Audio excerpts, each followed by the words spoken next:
bendiga, amados hermanos. Buenas noches. Damos gracias al Señor. Vamos a orar para poder empezar. Acompáñeme ahí donde está usted en su lugar. Padre, te doy gracias, Señor. Me presento ante ti, Señor, en el nombre de nuestro Señor Jesucristo. Te pido, Señor, perdona nuestros pecados. Tú que conoces mi vida, mi corazón, tú que sabes todo de mí, Señor, yo me pongo en tus manos, Señor. Solo te pido, Padre, en el nombre de Jesús, que por medio de tu Espíritu Santo, Señor, tú me ayudes y me auxilies, Señor, y me guíes a poder, Señor, dar este mensaje, Señor, esta enseñanza para la gloria y honra de tu nombre. Señor, mira nuestras vidas, mira los que estamos aquí, Señor, que tengamos un corazón dispuesto para oír, para estar atentos. Aún los que todavía no llegan, Señor, te pido también por ellos y te pido de manera especial por toda la congregación, Señor. Gracias, Padre, porque hasta aquí tú nos muestras tu fidelidad, tu amor, tu gracia, tu misericordia, Señor. En el nombre de Jesús te damos gracias. Amén. Pueden tomar asiento, hermano.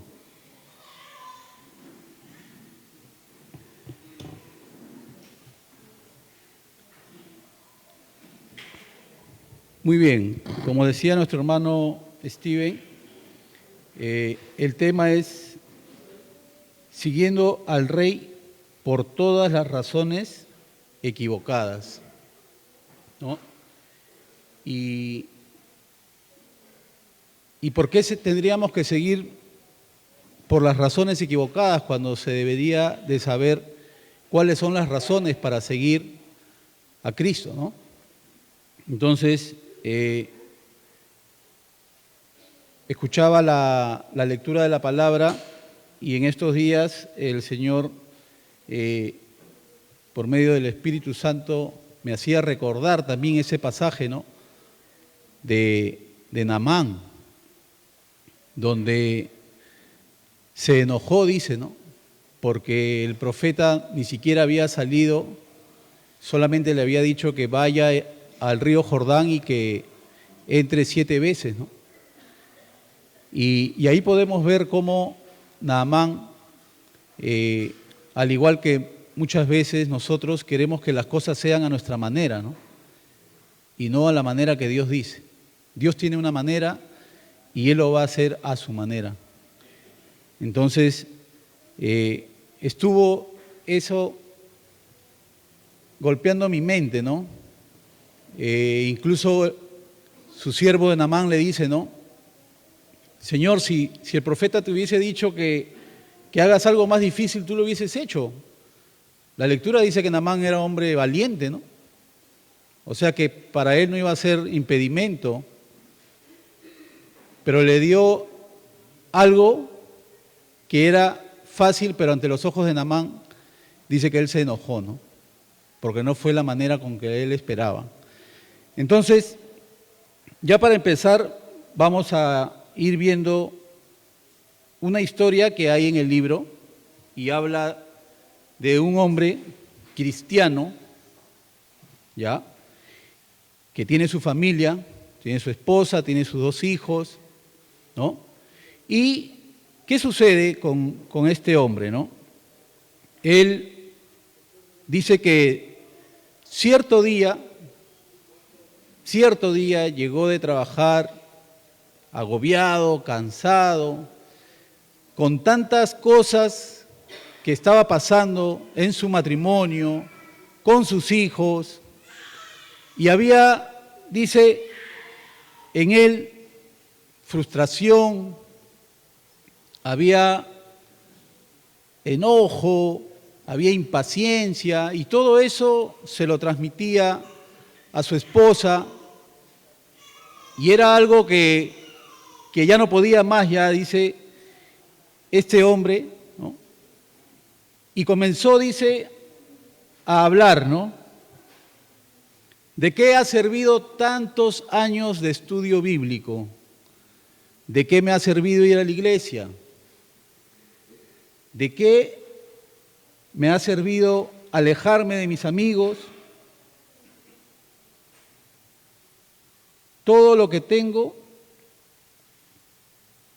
nada de eso lo tenía a este hombre complacido, ¿no? Incluso llega a decir que todos le decían, solo confía en Dios. Y sin embargo, dice que él lo que pensaba era que a Dios ni le interesaba su problema por el cual estaba él atravesando. Que para Dios la situación en la que él estaba, prácticamente no estaba Dios atento a su sufrimiento, a sus problemas. Y entonces, miren lo que dice: ni siquiera debí casarme, nunca debí tener hijos. Comenzó a de su boca decir cosas prácticamente en las cuales nada de lo que salía de su boca parecía que era un hombre que conocía a Dios, ¿no? Entonces, esta historia, ¿qué cosa es lo que nos muestra? Porque el tema dice, siguiendo al rey por todas las razones equivocadas, ¿no? Al parecer, este hombre tenía una perspectiva de la vida en la cual pensaba de que todos sus problemas, o mejor dicho, que no tenía por qué haber problemas, ¿no? Que todo tenía que ser color de rosa, ¿no? Y esto para él dice que era ya algo insoportable, ¿no? Dice que la comunicación que tenía con su esposa ya no era una buena comunicación. Incluso dice que llegó al punto ya hasta de llegar a las amenazas. Entonces, vemos aquí cómo lo que relata el libro habla de que lo que salía de la boca de este hombre ya no era nada agradable delante de Dios. Todo era enojo, todo era ira, era reclamo, y pensaba que el mundo estaba en contra de él, ¿no? Entonces, dice que este hombre, la apariencia de él ante la iglesia era prácticamente de un hombre que era imposible que pueda estar pasando por todo eso, ¿no? Es como nosotros. Nosotros venimos aquí, congregamos los martes, los jueves, los domingos, pero nadie sabe qué cosa pasa dentro de nuestra familia, cuáles son los problemas, qué está sucediendo, ¿no? Y nosotros nos saludamos, hermano, ¿cómo está todo? Pero nadie sabe qué cosa está atravesando el hermano en ese momento, ¿no?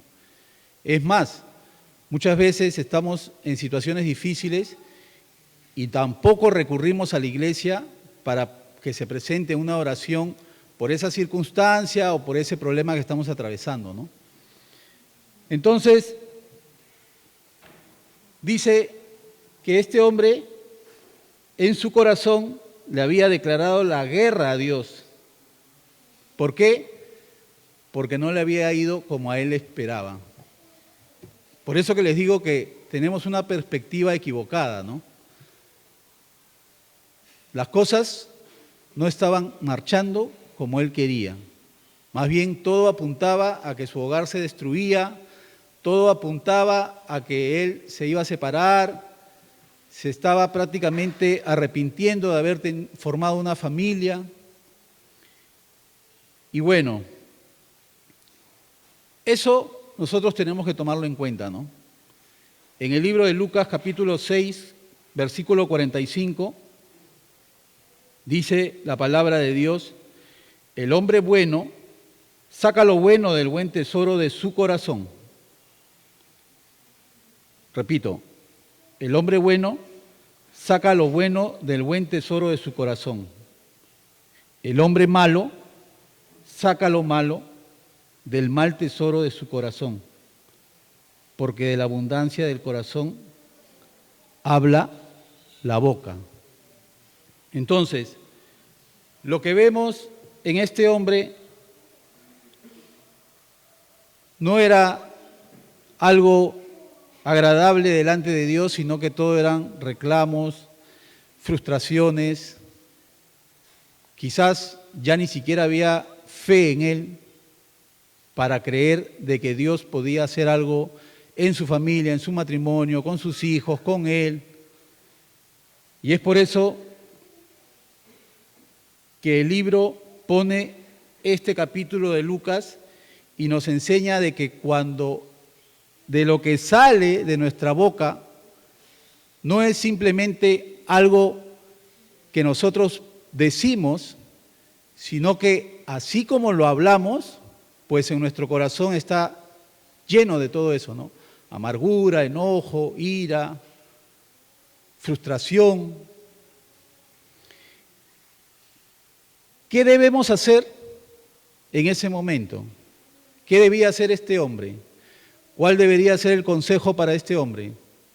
No te expreses así, no vuelvas a repetir esas palabras. No, porque el problema está en el corazón y es Dios quien tiene que tratar con nuestro corazón para que nosotros podamos volver a Él y podamos alinearnos a la perspectiva de Dios. Entonces, ¿por qué llegó a ser tan desagradable, dice, estas palabras ante Dios? Y aún fue destructivo, dice, con la gente que lo rodeaba. Cuando uno muchas veces está en una situación difícil, ¿no? Y me voy a poner como ejemplo, en algún momento he pasado una situación difícil y uno como que tiende a aislarse, ¿no? Ya no saludas a todos, te quieres ir rápido, haces muchas cosas en las cuales tú piensas en ti nada más, piensas en tu problema, estás ensimismado en ti y no quiero que nadie sepa, entonces me voy rápido, ¿no? Entonces, el autor hace una pregunta, ¿no? Ya viendo y mirando este escenario de este hombre, dice, deberíamos ser honestos y examinarnos. ¿Hay un poco de este hombre en ti? Y me dirijo a todos, ¿no? No quiero que respondan, pero hay un poco de esa impaciencia, de esa frustración a veces, de ese enojo, de esas palabras. ¿Hay un poco de eso en cada uno de nosotros? Yo digo que sí, hay un poco. Y es más, yo creo que hay muchas de esas cosas en algún momento han salido de mi boca, ¿no? Cosas que después uno se arrepiente y dice, ¿qué pasó? Pero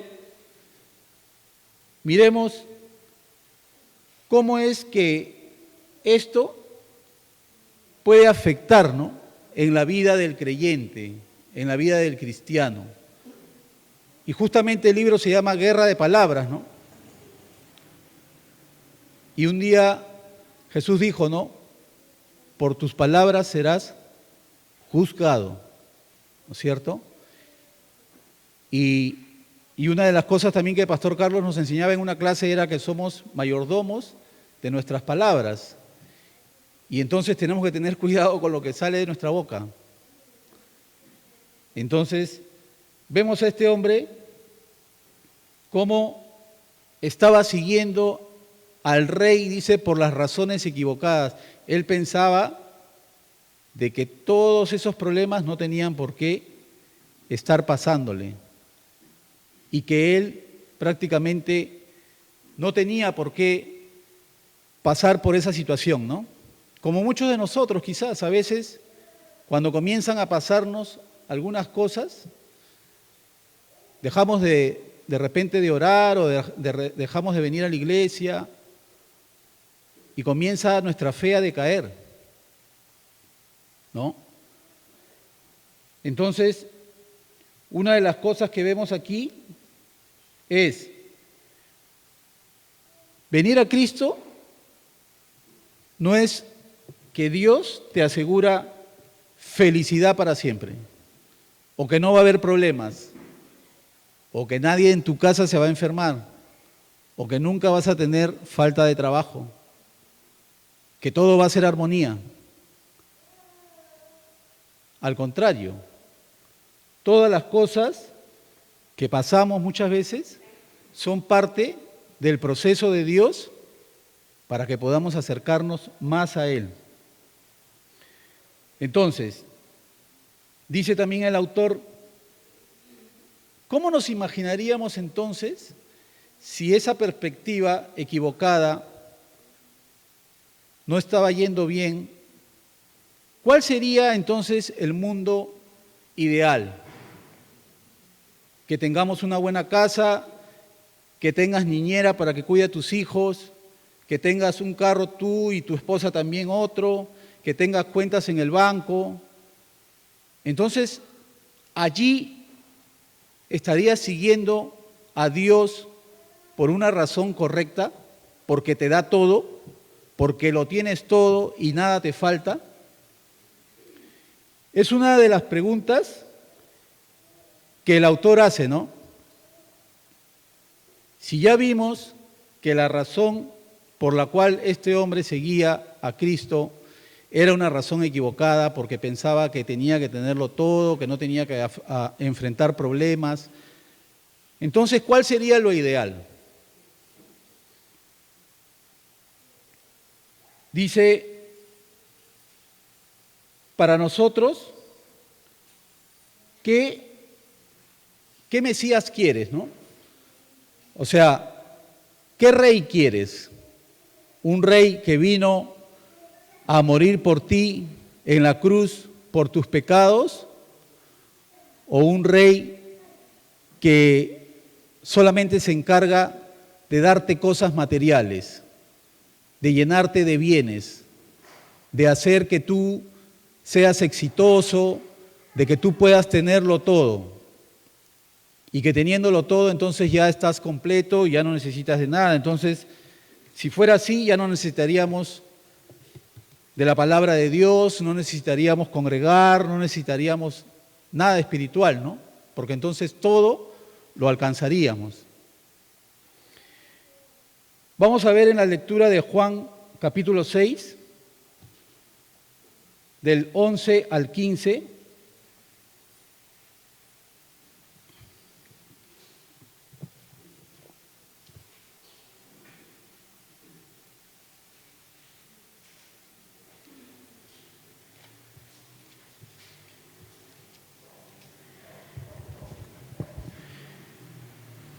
Dice así, esto es la alimentación de los 5.000, ¿ya? Dice, Jesús tomó aquellos panes y luego de dar gracias los repartió entre los discípulos y los discípulos entre los que estaban recostados. Esto mismo hizo con los pescados y les dio cuanto querían. Cuando quedaron saciados, les dijo a sus discípulos, recojan los pedazos que sobraron para que no se pierda nada. Entonces ellos recogieron los pedazos que de los 5 panes de cebada les sobraron a los que habían comido, y con ellos llenaron 12 cestas. Al ver a aquellos hombres la señal que Jesús había hecho, dijeron, verdaderamente este es el profeta que había de venir al mundo. Cuando Jesús se dio cuenta de que iban a venir para apoderarse de él y hacerlo rey, volvió a retirarse al monte él solo. Entonces, la multitud vio el milagro, ¿no es cierto? Y cuando vieron el milagro, dice que ellos comenzaron a decir, este es el profeta que hemos estado esperando. Y querían apoderarse de él para hacerlo rey, un rey terrenal. Y Jesús no vino para ser un rey terrenal. Jesús es el Rey de Reyes y Señor de Señores, ¿no es cierto? Entonces, dice que ellos decían, Él es el profeta que hemos estado esperando, pero Jesús se apartó, dice, de ellos. En Juan 6:25, dice que Jesús había cruzado al otro lado del mar y ellos llegaron y le preguntaron, ¿dónde estabas? Y Jesús les responde, de cierto les digo que ustedes no me buscan por haber visto señales, sino porque comieron el pan y quedaron satisfechos. O sea, su motivación de ellos no era que Él era el Mesías y que querían hacer de Él, no querían servirle, simplemente querían servirse de los milagros y querían saciarse de las cosas, de los milagros que podía hacer Jesús, ¿no? Dice en el 6:25 que ellos dijeron a Jesús, nuestros padres comieron el maná en el desierto, como está escrito, pan del cielo les dio a comer. Jesús les respondió, os digo que no os ha dado Moisés el pan del cielo, sino mi Padre os da el verdadero pan del cielo, porque el pan de Dios es aquel que desciende del cielo y da vida al mundo. Ese es Jesús. Y dice Jesús, el que a mí viene nunca tendrá hambre, y el que en mí cree no tendrá sed jamás. ¿Qué les estaba diciendo Jesús? Ustedes dicen que sus padres comieron el maná, que Dios a través de Moisés les dio el pan, pues yo soy ese pan que ha venido del cielo, el pan de vida. Pero ellos no entendían. ¿Por qué dice el libro que podemos estar siguiendo al Rey por las razones equivocadas? Porque muchas veces estamos sentados aquí y no entendemos cuáles son las razones por las que debemos seguir al Señor. Seguir al Señor significa entender su palabra, conocer a Dios, tener intimidad con Dios, negarte a ti mismo, porque Dios lo que demanda de nosotros no es que nosotros hagamos nuestra voluntad, sino que hagamos la voluntad de Él. Pero muchas veces el hombre o el creyente o el hijo de Dios piensa que puede apartarse o puede separarse y comenzar a hacer su vida como que Dios no existiera. Una de las cosas que Jesús les muestra es el pan físico, el maná, y el pan de vida, el pan espiritual, el pan que descendió del cielo. Y le dice, con esta señal que hizo Jesús, lo que les quería mostrar era una enseñanza espiritual, dice, ¿no? Pero ellos estaban más concentrados en el milagro de la multiplicación de los panes. Ellos no lo miraban a Jesús como el Mesías, como el Redentor, sino lo miraban como que era el que los iba a salvar de todos sus problemas. ¿Qué quiere decir esto? Que muchas veces nosotros buscamos a Dios, al igual que ellos, con un sentido egoísta, ¿no? De que yo quiero venir a la iglesia, pero solamente para que oren por mí, y quiero buscar de Dios, quiero estar aquí para que todo me vaya bien. Pero cuando me dicen de que debo servir a Dios, entonces ahí yo retrocedo y digo, no, eso no, porque yo tengo que trabajar, tengo que atender a mis hijos, tengo que salir con mi familia, ¿en qué momento voy a salir a pasear? No, yo no quiero ningún ministerio, no quiero nada, así tranquilo nomás. Entonces, dice que es una búsqueda egoísta, solamente buscar a Dios para satisfacer nuestras necesidades. Y sigue diciendo el autor, esa no es la razón, porque nosotros, cuando decidimos seguir a Cristo, no es para que nosotros nos sirvamos de Él, sino para servir en la obra del Señor. Y muchas veces nos encontramos que estamos esperando que nos sirvan en vez de nosotros ser los servidores, en vez de echar mano de la obra de Dios. Entonces, ¿Cómo estamos respondiendo nosotros? ¿Qué cosa es lo que nos mueve o nos motiva? Dice que no es una sumisión a la voluntad de Dios, no es sumisión. Tampoco es querer darle la gloria a Dios, sino que simplemente se cumplan nuestros deseos y nuestros sueños personales.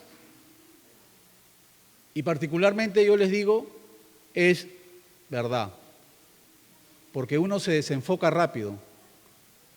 Uno puede estar sirviendo al Señor en un ministerio y de pronto por ahí te dicen un ofrecimiento de un mejor trabajo o para que te vayas al extranjero o te proponen ascenderte en el trabajo y ya comienzas a decir, el ministerio, me voy a enfocar en esto porque Dios me está bendiciendo, ¿no? Entonces, es un deseo egoísta y la motivación no es sumisión a la voluntad de Dios ni darle la gloria, sino que nuestros deseos y nuestros sueños personales se cumplan. Entonces, ¿qué sucede? Cuando Él no hace realidad nuestros sueños o no hace lo que nosotros queremos, ¿qué sucede?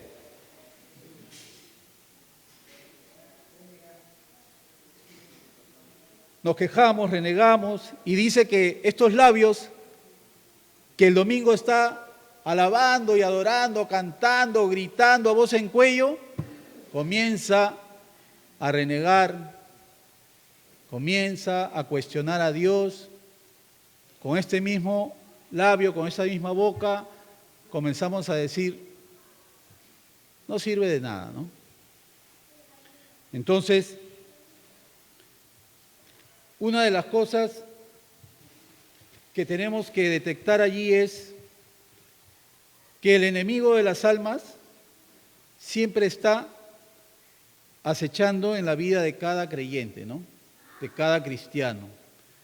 El enemigo de las almas siempre nos está engañando y quiere que creamos lo contrario, que la vida no consiste en que algún día vas a estar con Dios, sino que acá es todo. Muchas veces escuchamos, vive la vida, acá se paga todo, disfruta todo lo que tengas. ¿Por qué?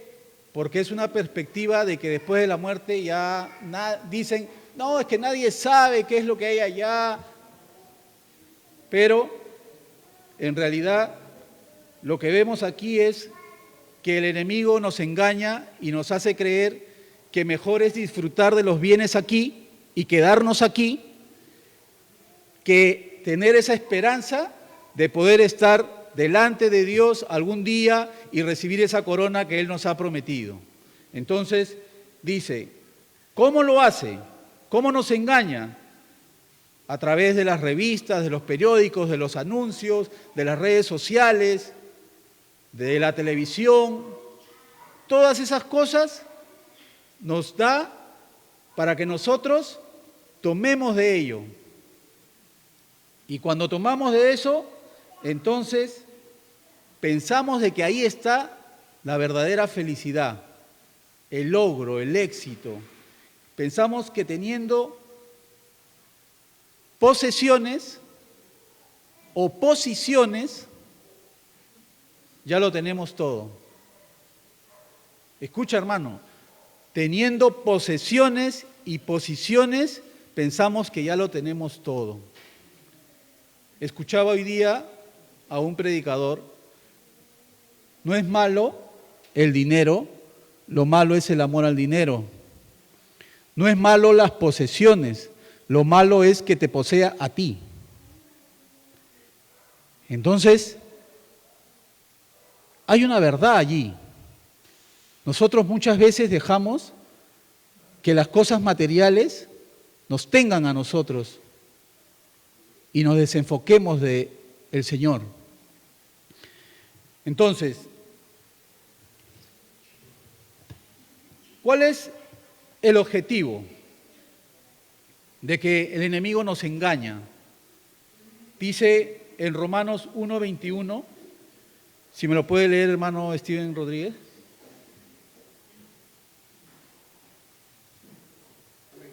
Romanos 1:21.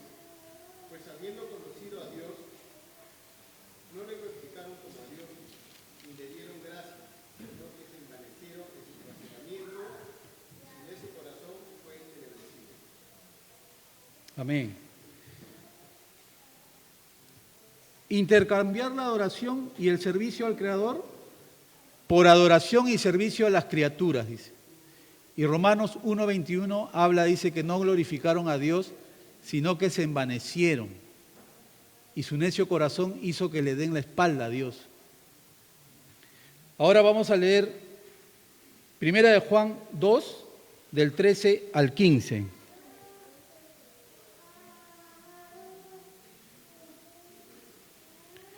Si alguien lo tiene, lo puede leer. 1 de Juan 2, del 13 al 15. Amén. Os escribo a vosotros, padres, porque conocéis al que es desde el principio. Os escribo a vosotros, jóvenes, porque habéis vencido al maligno. Os escribo a vosotros, hijitos, porque habéis conocido al Padre. Os he escrito a vosotros, padres, porque habéis conocido al que es desde el principio. Os he escrito a vosotros, jóvenes, porque sois fuertes y la palabra de Dios permanece en vosotros y habéis vencido al maligno. No améis al mundo ni las cosas que están en el mundo. Si alguno ama al mundo, el amor del Padre no está en él. Amén. Hermanos, no podemos intercambiar la adoración ni el servicio de nuestro Creador por la adoración y servicio a la criatura y por nada material. Dice bien claro, no améis al mundo ni las cosas del mundo. Si alguno ama al mundo, el amor de Dios no está en él. Y en 2 de Corintios 4, del 16 al 18, Pablo también aconseja qué cosa es lo que debemos hacer, hermano Carlos Jesús, si me puede ayudar ahí, por favor. 2 de Corintios 4, 16 al 18.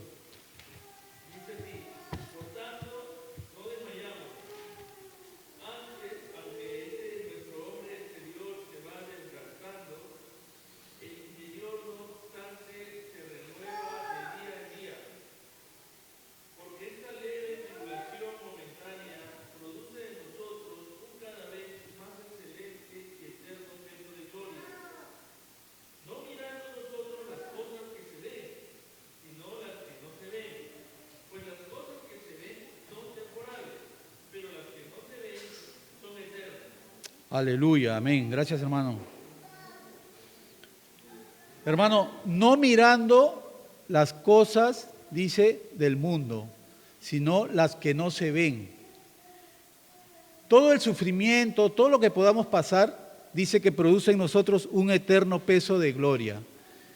Y ese sufrimiento, aún ese sufrimiento, Dios lo usa para tratar en nuestras vidas. Vamos a ver ahora cuáles son 4 mentiras, dice, que el tentador trae a la vida del creyente, ¿no? Dice, aparentemente ofrece vida, pero conduce a la muerte. Y cada mentira que él dice tiene el propósito de alejarnos del Creador. Esto es real. Satanás siempre viene con mentiras, con engaños, y siempre está tratando de hacernos caer, de desanimarnos. Y estas 4 cosas, dice, la primera es, nos hace creer que las cosas físicas, lo material, es permanente, que el pan físico es el único pan, que el éxito humano se define por la cantidad de pan físico que posees, o sea, los bienes, las cosas materiales, los títulos. Y cuarto, que la vida se encuentra en el pan físico. Primero, que las cosas físicas son permanentes es falso, porque Primera de Juan 2:17 dice, el mundo y sus deseos pasan, pero el que hace la voluntad de Dios permanece para siempre. Entonces, lo espiritual es eterno, lo otro no es eterno ni permanente. Luego dice en Lucas 12:33, vendan lo que ahora tienen y denlo como limosna. Consíganse bolsas que no se hagan viejas y háganse en los cielos un tesoro que no se agote. Allí no entran los ladrones ni carcome la polilla. Esta es una versión de la Reina Valera contemporánea, pero es lo mismo que ustedes tienen allí en la Biblia. Hagan tesoros en el cielo donde el orín y la polilla no corrompen. Entonces, todo lo que está aquí, dice la Biblia, en este mundo, va a llegar un momento en que todo va a ser destruido. Luego dice que el pan físico es el único pan. Y el autor dice, ¿no? Los pecadores tienden a abandonar la búsqueda de Dios por la acumulación de posesiones personales. Claro, usted ve una persona que no es creyente, que no conoce la palabra de Dios, ¿detrás de qué cosa está? No está pensando en que el domingo tiene que ir a la iglesia, no está pensando en que tiene que ayudar al prójimo, no está pensando en que tiene que leer su Biblia. ¿En qué está pensando?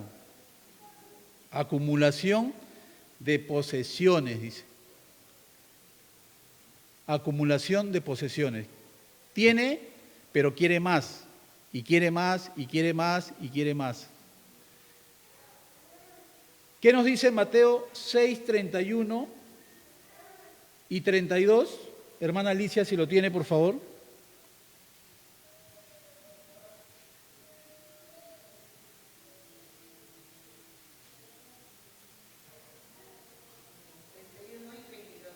Amén. No os afanéis, pues, diciendo, ¿qué comeremos o qué beberemos? ¿O con qué cubriremos? Porque los gentiles buscan todas estas cosas, pero vuestro Padre Celestial sabe que tenéis necesidad de todas estas cosas.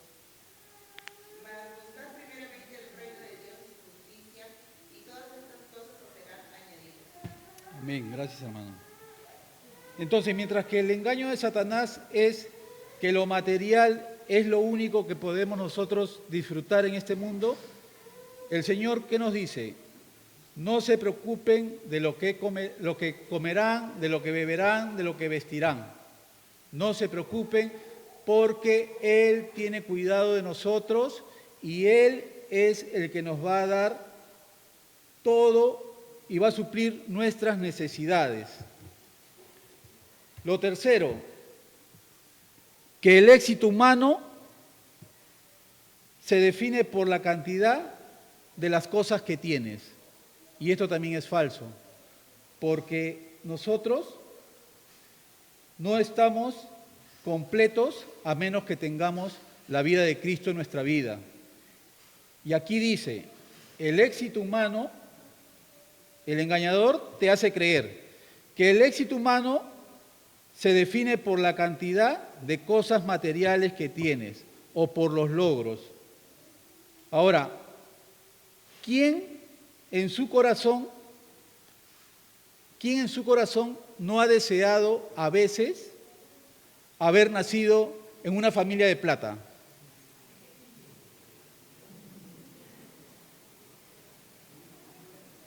Nadie, ¿no? Yo nomás. Yo soy el único. ¿Quién no ha sido movido a tener mucho poder? ¿No? Vas escalando, vas escalando, vas escalando, y como que nos gusta ya estar allí, ¿no? Manejar gente, grupos, estar al mando, dar tú la última palabra, esto se tiene que hacer así. Bueno, ¿quién no ha pensado en vivir en el extranjero? Si comienzan a dar visas así a cualquiera de los ciento y tantos que somos, ¿seguiremos? Bendito Dios. Bueno, pero son expectativas falsas de que no se define nuestra vida como cristiano por la cantidad de cosas materiales que tenemos. Jesús dijo en Lucas 12:15, manténganse atentos y cuídense de toda avaricia, porque la vida del hombre no depende de los muchos bienes que posea. Amén. Nuestra vida no depende de los bienes que poseas. Tienes un carro, tienes casa, tienes cosas materiales. No depende de lo que poseamos. Nosotros sabemos a quién nos debemos y somos deudores del Señor. Y cuarto y último, dice que la vida se encuentra en el pan físico y eso también es falso. Es la mentira más grande. Se nos dice que no necesitamos a Dios.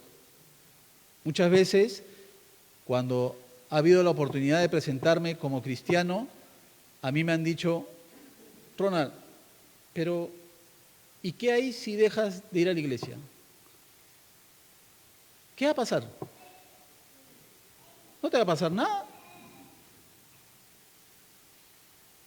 Y bueno, yo tengo mi convicción, ¿no? Pero hay mucha gente que dice, no necesitas a Dios, no lo necesitas. Mira, eres inteligente, eres una persona capaz, es más, puedes llegar a hacer esto, el otro.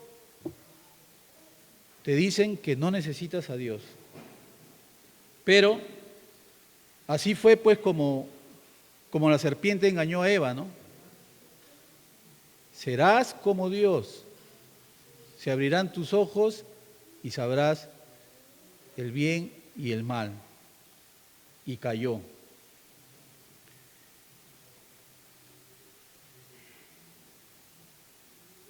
Otra cosa, dice, solamente podemos estar saciados cuando el alimento sea la palabra de Dios por medio de la fe y cuando recibamos la vida de Cristo, porque ese es el verdadero pan. Por eso Jesús dijo, el que viene a mí no tendrá hambre y el que cree en mí no tendrá sed jamás.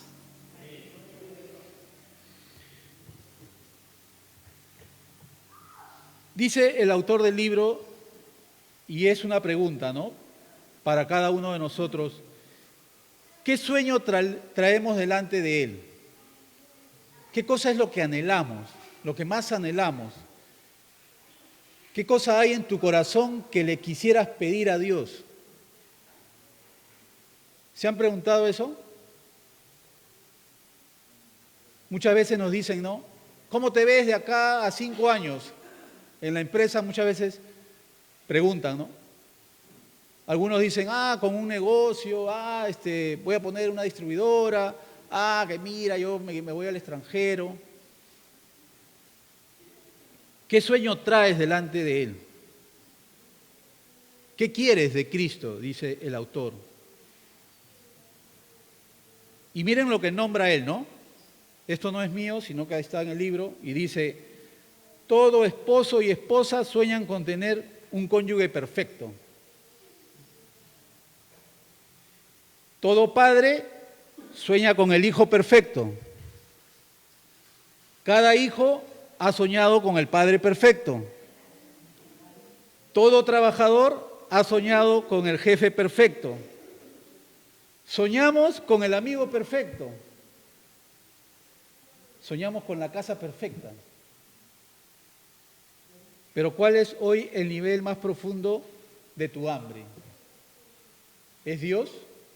¿Es seguir a Cristo? ¿Es pagar el precio? ¿Es sumergirte en la palabra de Dios, conocerlo cada día más? ¿Es renunciar a ti para que el Señor haga en tu vida lo que Él quiere hacer? Porque acuérdense, hermanos, hay un propósito por el cual hemos sido llamados, no solamente para sentarnos. Yo recuerdo algo ya, hace bastante tiempo que el pastor Carlos decía, ¿no? Deben de leer, y a mí me turbaba eso ya, deben de leer, porque yo nunca he leído, pues.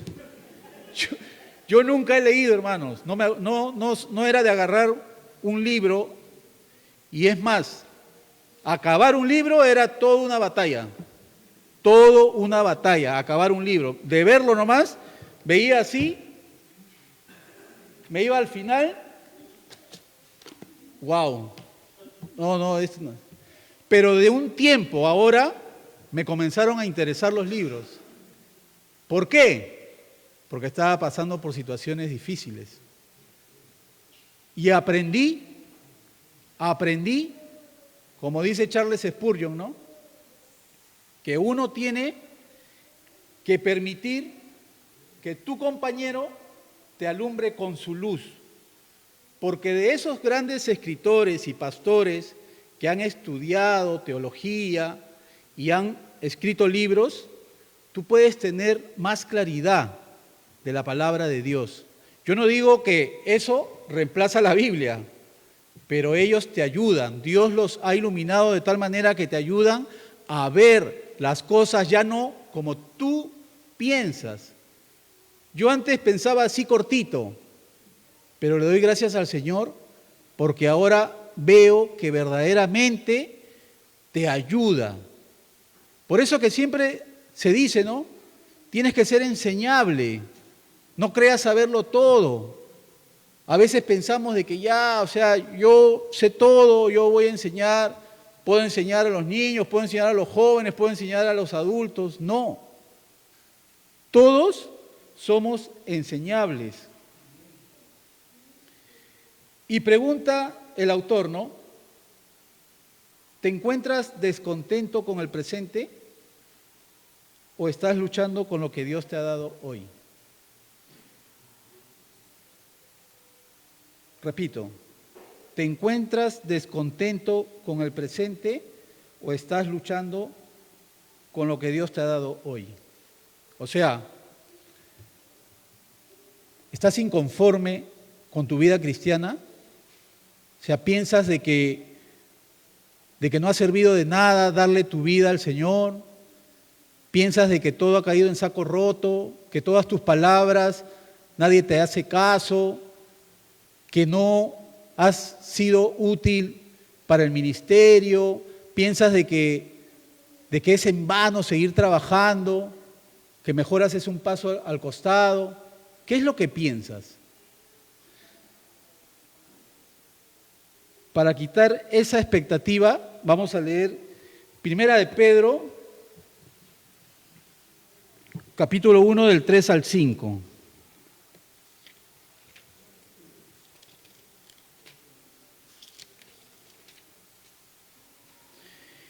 Yo lo voy a leer. Dice así: Bendito sea el Dios y Padre de nuestro Señor Jesucristo, que por su gran misericordia y mediante la resurrección de Jesucristo nos ha hecho nacer de nuevo a una esperanza viva, para que recibamos una herencia incorruptible, incontaminada e imperecedera. Esta herencia les está reservada en los cielos a ustedes, que por medio de la fe son protegidos por el poder de Dios, para que alcancen la salvación, lista ya para manifestarse cuando llegue el momento final.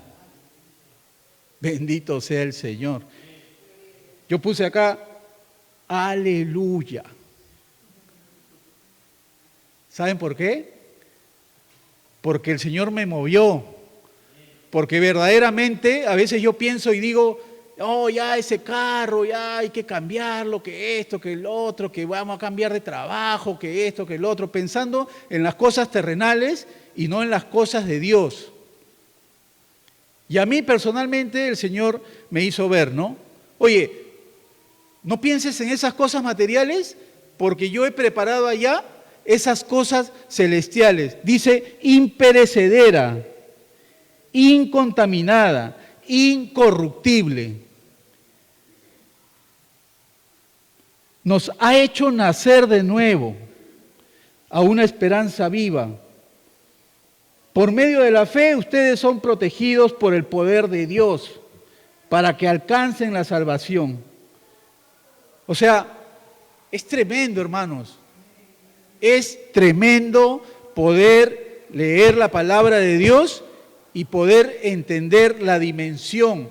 No entiendo todo, pero lo que sí entiendo es que Dios me está haciendo ver, no te quedes con la mirada puesta aquí, porque lo que te espera es mejor.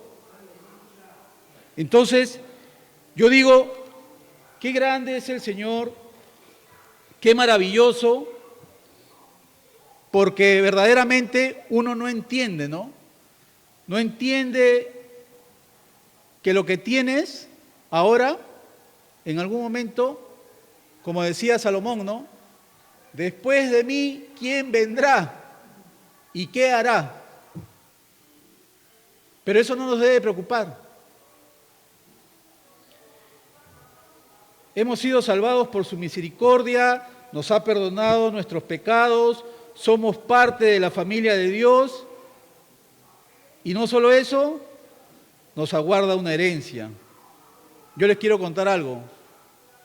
Antes que mi padre fallezca, como he vivido más de 30 años en José Gálvez, yo confiaba hasta el último en que mi padre me dejaría una parte de la casa, pero no me dejó nada. Yo confiaba de que me iba a dejar, pero no me dejó nada. Y hoy que leía esto, yo decía, el Señor tiene preparado una herencia incorruptible, porque esa casa al final algún día ya no existirá. Pero veo en el Señor su poder, su obra maravillosa, que no es en vano, que todo lo que Él ha hecho y lo que hará es, como dice la Escritura, imperecedero. En verdad, hermanos, no hay mayor herencia que poder tener la vida de Cristo. No hay mayor herencia, no lo hay. Una de las cosas que Dios trabaja en mi vida en este tiempo es de que me está mostrando, como dice la Escritura, el que camina en integridad anda confiado. Y eso es lo que experimenté el día martes, ¿no? Estaba yéndome al trabajo con mi hija, con Camila, 6 de la mañana, y un patrullero por el Totus, todos conocen acá el Totus, comienza a tocarme el claxon y por el megáfono me dice, deténgase. Y yo digo, ¿qué pasó? Y me cuadro, viene el policía y me dice documentos. Yo le digo, señor, ¿me puede decir cuál fue la infracción? Dame los documentos, pero dígame cuál es la infracción. Ah, lo que pasa es que me acaban de decir que has cerrado a un carro. En todos los años que tengo manejando, nunca me han intervenido con ese argumento, señor policía. Dame los documentos. Saqué los documentos y ¿qué creen que pasó? Mi revisión técnica estaba vencida el día 17 de junio. Y yo recordé rápido, los policías, los patrulleros tienen una laptop donde por la placa ellos ven tu revisión técnica. Y eso fue, que él ha visto por la placa, ya, carnada. Tienes que acompañarme a la comisaría. Ok. ¿Quién es la señorita? Es mi hija. Hija, le digo, ¿vas conmigo? Mejor avanza nomás, le digo. Ya, papá, está bien. Mi hija se baja y el policía comienza a avanzar, lo sigo, hemos subido hasta la comisaría y en la puerta de la comisaría el policía no bajaba. Yo estaba esperando, ¿no? Y ya no se acerca el que me intervino, sino el que estaba manejando. Pero vino todo nervioso, con mis documentos en la mano. Y me dice, ¿en qué trabajas? Soy representante de ventas. ¿Y hasta dónde te vas? A La Victoria. Lejos, ¿no? Mira, por esta vez, vete nomás. Me acaban de informar que no está el comisario. Ok, gracias. Y como dice la Biblia, ¿no? ¿Se acuerdan ese hombre que entró saltando a la iglesia? Yo estaba saltando, hermanos. Porque vi cómo Dios, o sea, lo que yo les quiero hacer entender es, lo que el enemigo quería era darles algo para que te dejen y te vas con tu hija y no pasó nada. Pero yo hace varios años que le prometí al Señor que si yo tengo que pagar mi negligencia, lo tendré que hacer, sea el monto que fuere. Porque tengo que ser íntegro. Y le doy gracias a Dios y alabo a Dios porque me guardó. Y cuando regresé a mi casa, ya Camila le había dicho a mi esposa, a mi papá se lo han llevado a la comisaría, que el policía se ha puesto así, se ha puesto así. Y yo a los minutos ya estaba en la casa ya. Pero alabo y glorifico a Dios porque esas son las cosas que Dios me permite para estar firme. Y que yo sé que en medio de todas esas pruebas, de esas dificultades, yo sé que Dios quiere ser glorificado. Hermanos, nosotros como iglesia debemos de vivir la fe, no solamente hablarla, sino vivirla. Vivirla en cada área de nuestra vida, no solamente acá. Siempre se ha dicho, en nuestra casa nuestros hijos ven si mentimos, si peleamos, si renegamos, si somos prácticamente incongruentes, ¿no? Porque acá decimos una cosa y vamos allá y estamos peleando como perros y gatos. Pero le doy gracias al Señor porque aún esta enseñanza ha tratado con mi vida, con mi corazón, y veo, y es mi deseo, hermanos, que cada uno de nosotros pueda acercarse más a Dios. Tengo un sueño, ¿no? Que la iglesia se una más, que nos amemos, que verdaderamente mostremos todo lo que la palabra dice, ¿no? Que nos amemos unos a otros, que no nos mordamos entre nosotros, sino que nos amemos, que nosotros, entre nosotros, seamos esa iglesia que dice la Escritura, ¿no? Una iglesia limpia, sin mancha, sin arruga.